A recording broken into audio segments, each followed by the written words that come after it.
শীতকালে ঝোল তরকারির থেকে ভর্তা, ভাজি, ডাল চচ্চড়ি এগুলা খেতেই কিন্তু মজা লাগে। আমার তো খুবই ভালো লাগে। আর আজকে দুপুরের আয়োজনটা আমি ঠিক সেরকমই করেছিলাম। কে আয়োজন করেছি সেটা আপনাদের সাথে শেয়ার করব। আশা করি সবাই ফুল ভিডিওটাই দেখবেন। আসসালামু আলাইকুম। কেমন আছেন সবাই? আমরা আলহামদুলিল্লাহ ভালো আছি। তো এখানে আমি প্লেটটা কি সুন্দর করে সাজিয়ে নিলাম আর কিভাবে কি করলাম সেটা আপনাদের সাথে শেয়ার করি। এখানে আমি প্রথমেই মুসুরির ডাল রান্না করে নিয়েছিলাম। মুসুরির ডালটা আমি হাতে মেখে চচ্চড়ি করে নিব। এর ভিতরে একটু ধনিয়া পাতা এবং পাকা টমেটো দিয়েছিলাম। আর এটা দিলে ডালটা অনেক বেশি মজা হয়। তারপরে এখানে আমি কিছু বেগুন কেটে নিয়েছি। এটাকে আমি ভাজি করব আর বেগুন ভাজিটা আমি ক্রিস্পি করে ভাজি করব। সেটা কিভাবে দেখতেই পাবেন। তো এখানে বেগুনটা আমি সব কিছু হলুদ, লবণ, শুকনা ঝাল দিয়ে মাখিয়ে নিলাম। আর এখানে কিছু চালের গুঁড়া নিয়েছি। তার ভিতরে হলুদ, লবণ, জিরার গুঁড়া, ধনিয়ার গুঁড়া এবং একটু মরিচের গুঁড়া দিয়ে চালের গুঁড়াটা আমি সুন্দর করে মিক্সড করে তারপরে বেগুনের উপরে যে কোট করে নিয়েছি। এটার কারণেই বেগুন ভাজিটা অনেক ক্রিস্পি হবে। এভাবে আপনারা খেয়ে দেখতে পারেন, অনেক মজা লাগে।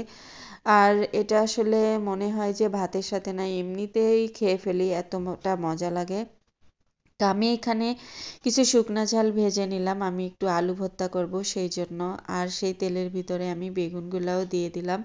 তো বেগুনগুলা কিন্তু আমি সরিষার তেল দিয়েই ভেজে নিচ্ছি। আর এপিট ওপিট করে বেগুন আমি অল্প অল্প করে যে ভেজে নিচ্ছি। আর বেগুন ভাজিগুলো কিন্তু অনেক ক্রিস্পি হয়। সরিষার তেল দিয়ে ভাজলে বেগুন ভাজি বেশি ক্রিস্পি হয়। তো এখানে এক ব্যাচ ভাজা হয়ে গেছে। আমি আবার আরেক ব্যাচ দিয়ে দেব। এভাবে করে আমি কিন্তু সবগুলা বেগুন আস্তে আস্তে করে ভেজে নিচ্ছি। আর এই বেগুন ভাজিটা ডাল চচ্চড়ির সঙ্গে কিন্তু অসম্ভব মজা লাগে। তারপরে আমি এদিকে আলু ভর্তাটা করে নিচ্ছি। এখানে শুকনা ঝাল দিয়ে আলু ভর্তাটা করছি। আর যেহেতু আমার ছোট ছেলে পেঁয়াজ পছন্দ করে না, তাই আজকে আর আলাদা করে কিছু করলাম না ওর জন্য। আমি এখানে সম্পূর্ণ আলু ভর্তাটাই পেঁয়াজ ছাড়া করে নিচ্ছি। আলাদা করতে ইচ্ছা করলো না।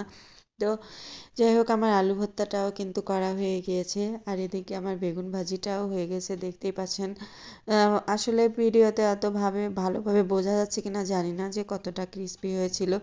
আমি তো খাবারও খেতে চলে আসলাম। প্লেটটা সাজিয়ে নিলাম। ডাল, তারপরে আলু ভর্তা আর ছিল ক্রিস্পি বেগুন ভাজি। দেখতেই পাচ্ছেন বেগুনটা কতটা ক্রিস্পি হয়েছে। আসলে এরকম বেগুন ভাজি কিন্তু ডালের সঙ্গে ভাতের সঙ্গে খুবই মজা লাগে। সাথে ছিল শুকনা ঝাল। আমি তো ভয়েস দিতে যেয়ে আমার মনে হচ্ছে যে আমি যদি আবার পেতাম আবারও খেতাম।